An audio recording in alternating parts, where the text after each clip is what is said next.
Hi, good afternoon, guys, and welcome to today's edition of The Law and You. I am your host, yours truly, Shellon Washington, attorney at law, licensed in the state of New York, also licensed in my home country, Guyana, and in the Twin Island of Trinidad and Tobago. I welcome you to today's edition. Today, we'll be discussing medical malpractice issues. So today, we're going to be looking at cases where people are injured by a doctor or by a medical facility. And what should you do if you or a loved one has suffered any form of injury as a result of the negligence of a doctor and or a medical facility? Now, number one, I want you guys to know that not every single issue that occurs between a doctor and a patient or a patient and a medical facility could lead to potential compensation to you. But there's certain types of wrong. If a doctor or a medical facility does that, then it definitely means that you ought to be compensated. And then I'm going to tell you how you can get compensated. Now, the issue we're discussing today, please note that it's restricted to the jurisdiction that I'm referring to and not necessarily Guyana, because as you know, we don't have a specific claim in Guyana for medical malpractice, but we do have negligence claim in Guyana. So in Guyana, medical malpractice would fall under the broad umbrella of a tort, a negligence called under the umbrella of tort claims. But specifically in the jurisdiction of New York, you can claim medical malpractice as a major form of tort. It's a negligence claim. And this is a highly specialized area of law that we deal with in the state of New York.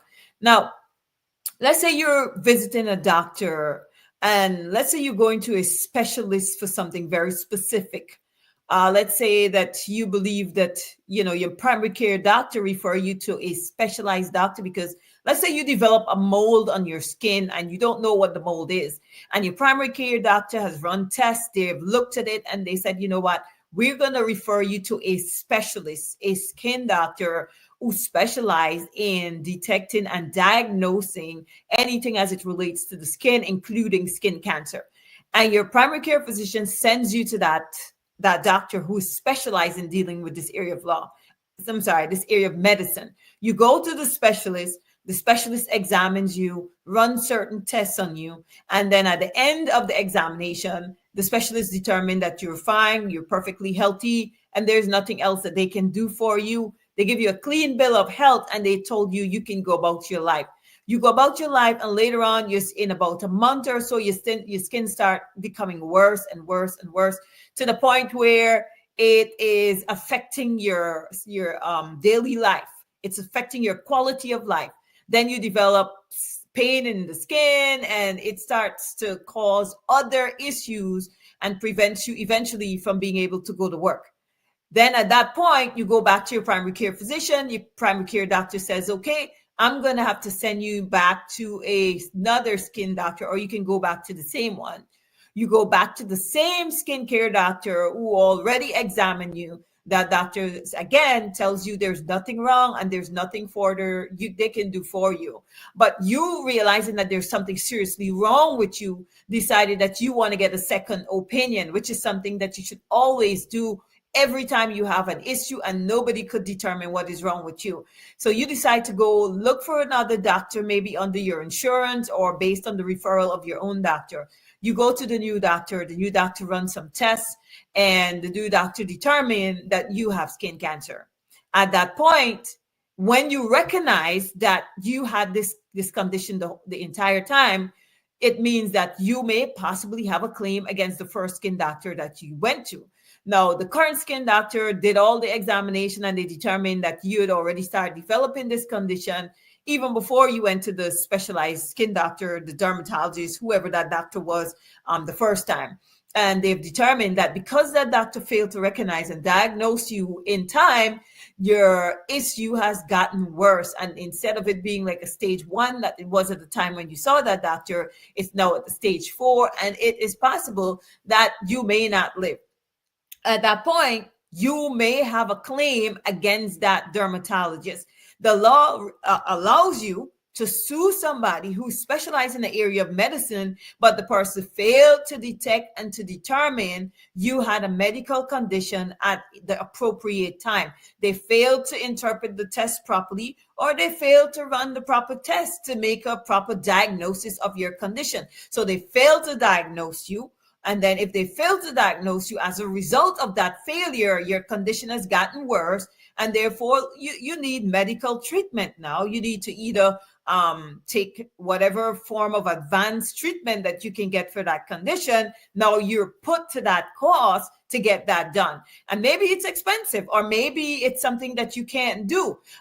If you, for some reason, you don't live, then your family would have a wrongful death claim against that doctor, because that doctor is considered a specialist in that area of medicine, and that doctor should have detected or should have determined that you had a problem. And the reason why I'm specialized, I'm making sure that I say specialist, is because if you end up going to the wrong doctor who is not specialized, you may not be able to claim, you may not be able to have a claim against that doctor, because that doctor don't have to, maybe the doctor wasn't sure of what they were doing because they're not specialized in that area of medicine. But as long as that doctor was specialized and should have known what he or she was doing, then you have a right to make a claim against that doctor. Another area in which you have a right to make a claim against a doctor, let's say a doctor is specialized in a particular surgery, a surgical procedure, and that doctor negligently performs that surgical procedure, in that the doctor left the surgical equipment in your body, like a sponge or one of the equipment that they were using during that surgery was left locally in your body. If that happened, that's negligence. A doctor or whoever is performing that surgery has the right to use all caution and all due diligence to ensure that during that surgery, they take all the necessary steps to ensure that they remove all foreign objects from your body before closing up that area that they perform that surgery on.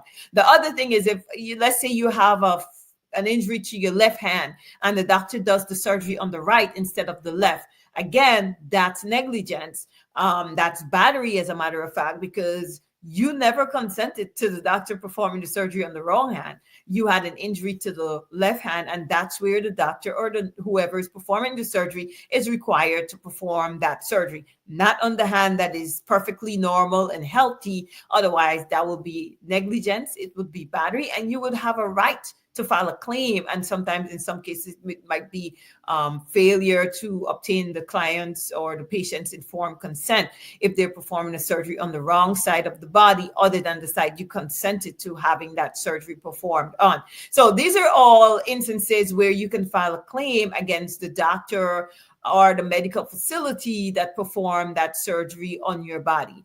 The other thing you need to know about these medical malpractice cases is that they're very, very time sensitive.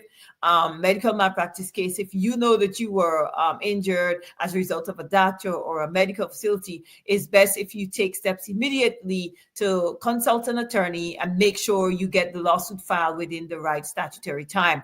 Not only that, not, like I said in the beginning of this conversation, not every single injury warrants, you getting compensated. If it's a case where you suffered some sort of injury that was correctable, and then you go back to the doctor and the doctor took steps immediately to correct the issue, and you didn't miss any time at work, you didn't have to waste any time, you didn't suffer much injury as a result of the person's failure to do something, then in that case, you probably wouldn't get compensated, because your compensation is actually based on the extent of your injury and the extent of your pain and suffering. So the longer you suffer in pain, and the longer you're not able to go back to work or to do the things that you normally do on a daily basis, the greater it is that you will be compensated. But like I said, if your injury or whatever your damages that you're supposed to get is just a short period of time, it didn't last very long, you didn't have much pain and suffering as a result of the negligence of that doctor or facility, then you reduce the possibility of what you're going to get out of that claim. So guys, make sure you know this stuff. And if you believe that your loved one was injured, or in the case of some people die in the hands of a doctor or a nurse or a medical facility who took negligent steps or failed to take certain steps to ensure that that person was properly cared for. In that case where it's a wrongful death, you would have lost your loved one at the hands of a doctor or a nurse. But just know that it depends on several circumstances, including the age of the person who died, including the health status of the person also. So obviously, if you have an older, feeble person who have multiple comorbidity, the person had, let's say they have diabetes, blood pressure, high cholesterol, and the entire 9 yards of illnesses was on that person, and that person died as a result of something that the doctor or the facility would have failed to do, the question would be whether or not that failure of the facility would have anyway resulted in the death of the person, or whether the person would have died anyway because by virtue of their age and the other medical conditions that the person had. But if the person was otherwise healthy, they were controlling the blood pressure, they didn't have anything else wrong with them really, but it was just the negligence of the hospital or the medical facility that caused the injuries, then they're entitled to compensation. Case on point, a lady was staying in a hospital, a client was staying in a hospital, and this lady had a history of falling.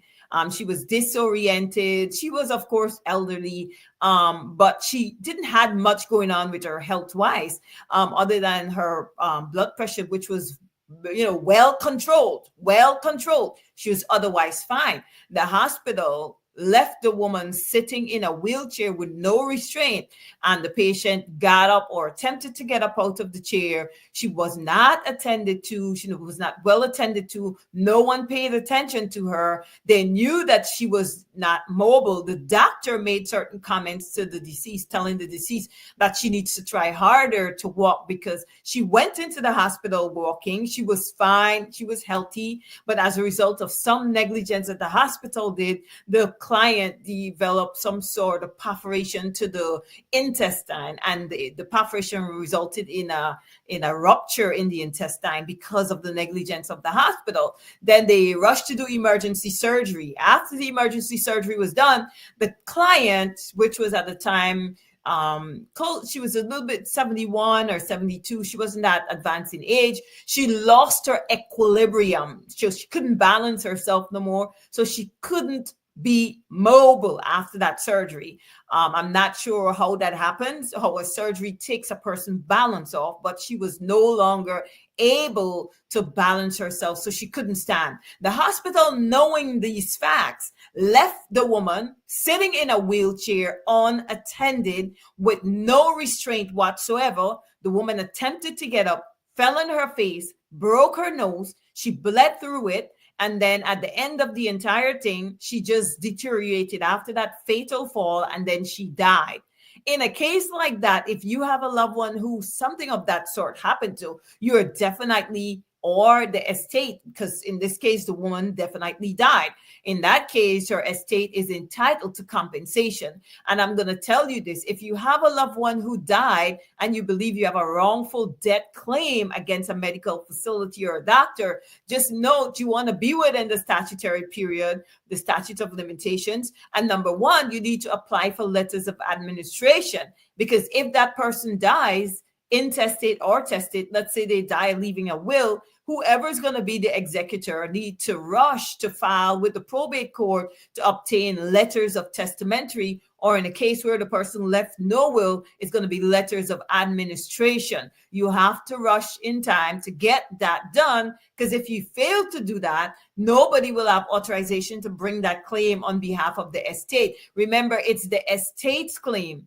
The whoever is entitled to that estate is going to be entitled to that claim. But because the estate must be the one bringing the claim, it means they must be appointed an executor or an administrator to file that claim quickly. You cannot sit and wait, because, as long as you get that authorization, that letters of testamentary or letters of administration, then you could rush to file a claim for wrongful death on behalf of that estate and get that sorted out. It's really important that you take those steps. First, get authorization. Secondly, after you obtain that authorization, you move to file a claim against the medical facility or the doctor who is responsible for the death of your loved one.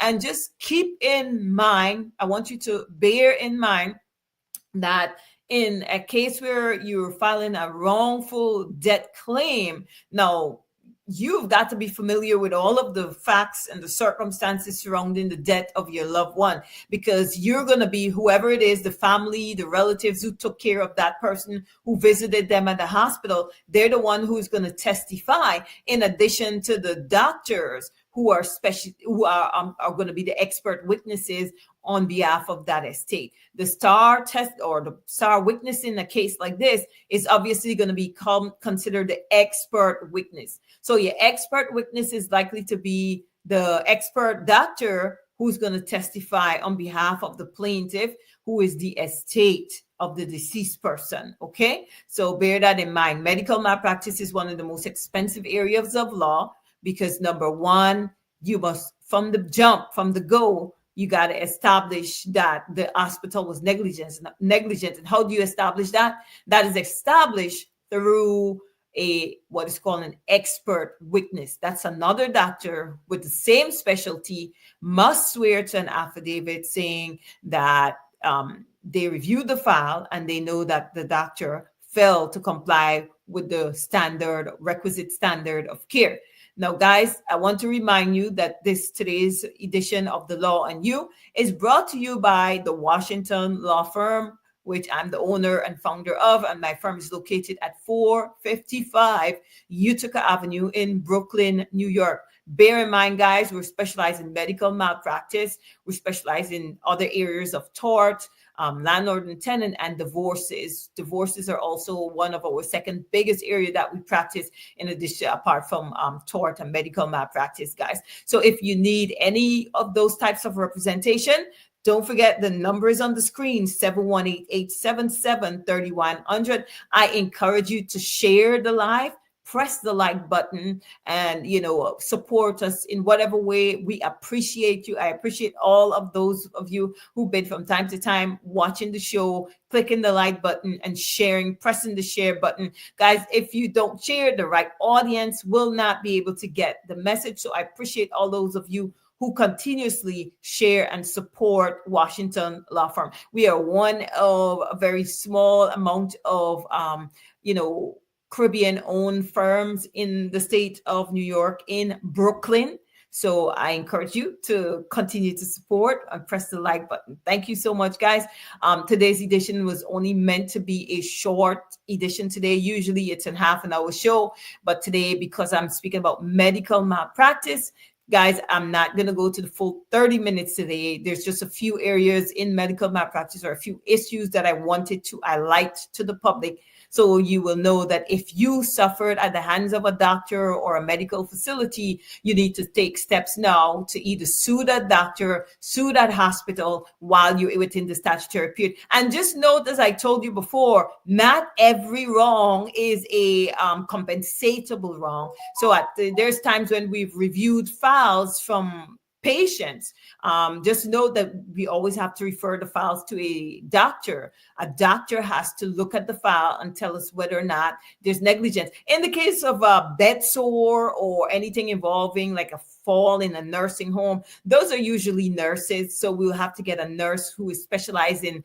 nursing home care and bedside care to review the file. And the reason why this type of case is so expensive because we have to pay those experts up front. So just note that not every single case is going to qualify for us to take it and to move it forward, because if it doesn't have sufficient substance, if it lacks enough evidence to show that there's a certain type of damage or a certain type of injury to the client, then we wouldn't be able to move forward. There's some cases that are so obvious that you deserve or demand compensation. And then there are others, like they're borderline. Like the borderline cases is like, for instance, there's one instance where a patient was claiming he was injured from a keloid surgery. But on reviewing the records, on reviewing the file, what happened is the patient, he said he went in and he came out the same. There was no type of injury, no visible injury, no pain. He wasn't suffering from any type of pain that was causing him to lose work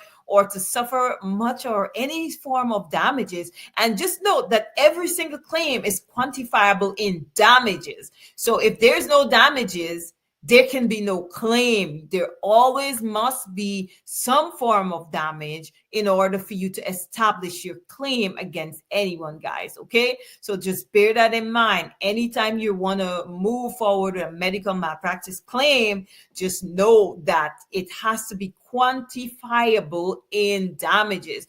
Whatever damages you think, pain and suffering or loss of wages, in the case of a spouse, loss of consortium, all of these are ways that your damages are quantifiable. So keep that in mind. No damages, no claim. Okay. So if you suffered for a day and you weren't in no type of pain, let's say the surgery failed and the next week the doctors rescheduled the surgery and it's successful the next week, but you really didn't suffer anything. You were already on leave for that surgery. So you didn't lose any income. You didn't lose anything. So there's not much that you gain out of that.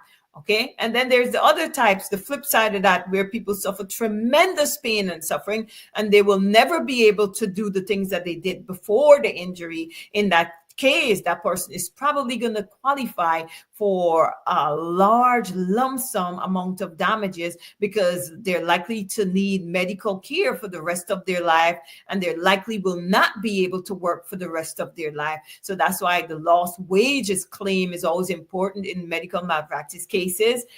Medical claims for future medical, that's also something that is always considered in these medical malpractice cases. There's different types of damages, all quantifiable based on the injury you suffer, the length of the injury, the nature of the injury. All these factors are very, very important in determining and quantifying your damages. Okay, guys. Again, guys, I want to say thank you so much for joining me today on today's edition of The Law and You. Just remember, I'll be here again next Saturday at 4 p.m. so we can continue to discussing legal issues that are affecting you, the public. Okay, so join me every Saturday, and don't forget to press the like button and share the live as much as you can. Thank you for your support. It's because of your sharing of the link and the likes and the support that is what keeps us bringing these editions to you, so you can learn how to navigate the system with the help and the information provided on these shows. Thank you so much. And I look forward to seeing you again on Saturday at 4 p.m. for another edition of The Law and You. Do enjoy the rest of your weekend, guys. Thank you so much. Enjoy. Thank you.